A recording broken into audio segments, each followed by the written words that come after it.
Hello everyone, and welcome to RcHelpDotCom. I'm Tony, and today I'm going to show you guys how to set up the DX8 transmitter with the RealFlight 6.5 simulator.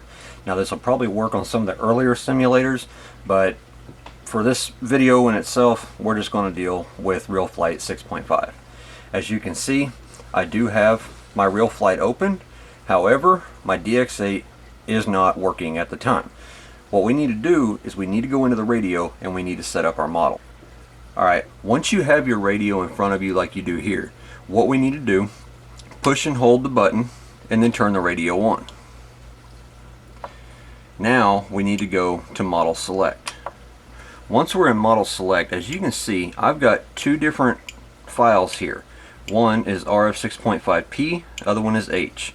That's plane and helicopter. I could do that as an A, but you know how it is. Alright, so what we're going to do is we're going to come down here and we're going to make this one the airplane profile.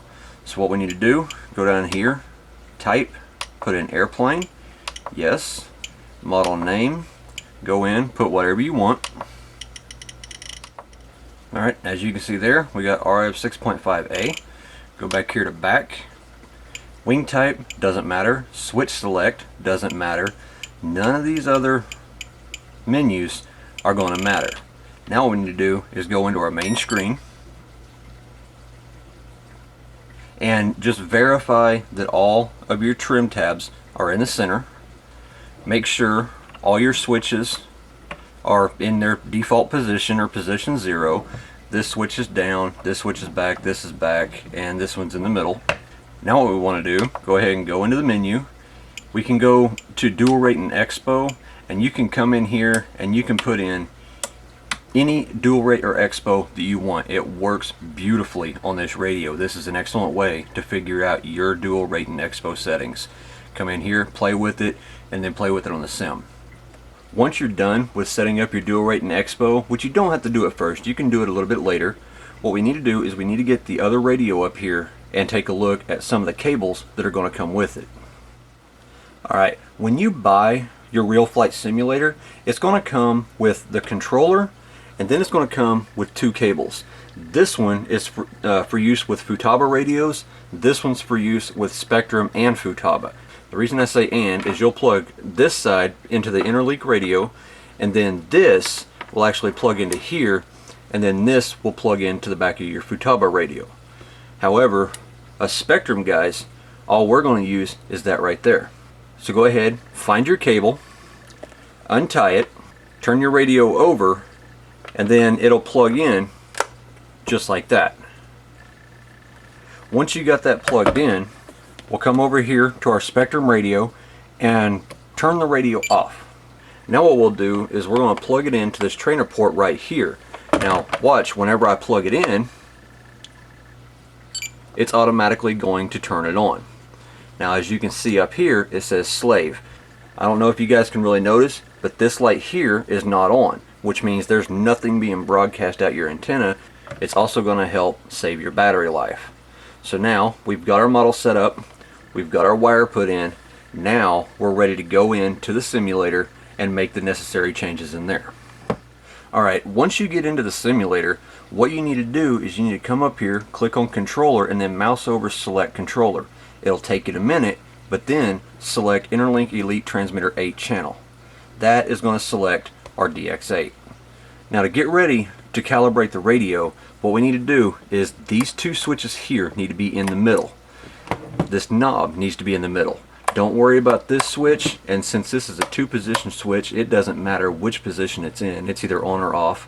And then your F mode and your 3 dual rate switches, they're not going to matter, so put the dual rates in whichever one has 100% throw. You must have 100% throw to calibrate your radio correctly.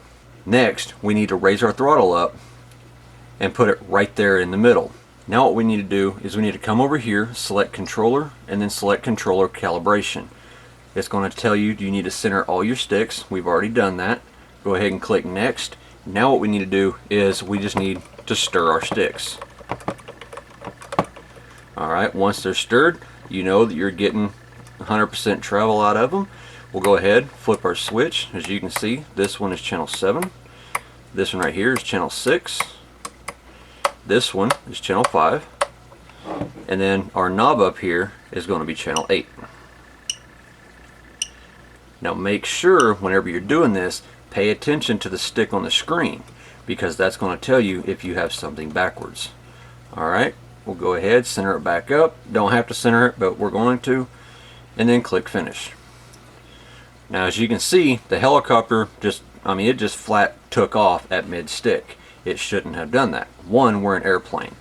So what we need to do is we need to come over here and actually select an airplane. Alright, in here what we're going to do is we're going to select the Thunderbolt S-Block 35%. Now what we need to do is we have to go in and actually modify this airplane. So go up here, click on Aircraft, then click on Edit Thunderbolt or whatever aircraft you have. That's going to bring up this menu here. Whenever you're in this menu, you're going to be able to hear the aircraft. Whenever you raise your throttle, it's going to raise the engine level in the model. But what we need to do, make sure this is checked here, and over here under radio type, you need to click it and then select pass-through. The reason we select pass-through is it needs to go from the DX8 straight to the simulator. If it goes through the interlink, it's going to mess it all up. This right here is the key to getting a good control out of your aircraft. Now all you do, click close, and it's going to ask you if you want to save it. Click yes, and then what I do is I just put a space and then put PT. Now because I've already got one, I'm going to put PT2. But PT is just pass through. Anything that has PT on the end of it, you know that it's going to be modified for your DX8. If you want, you could put PT in the front, and then it'll group all of your modified aircraft all together in one spot, and it'll put them pretty much in alphabetical order. Click OK. Now we're right back to this screen here. Bring the airplane down here where we can see it a little bit better.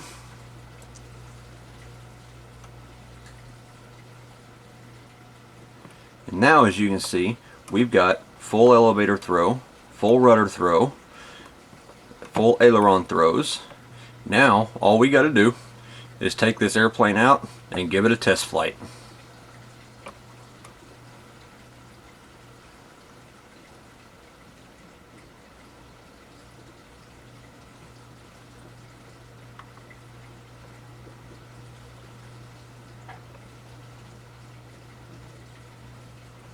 All the controls seem to be working just fine for me.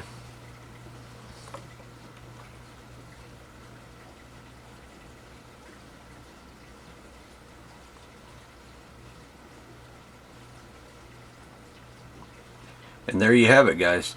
That is all it takes to hook your DX8 up to the RealFlight simulator.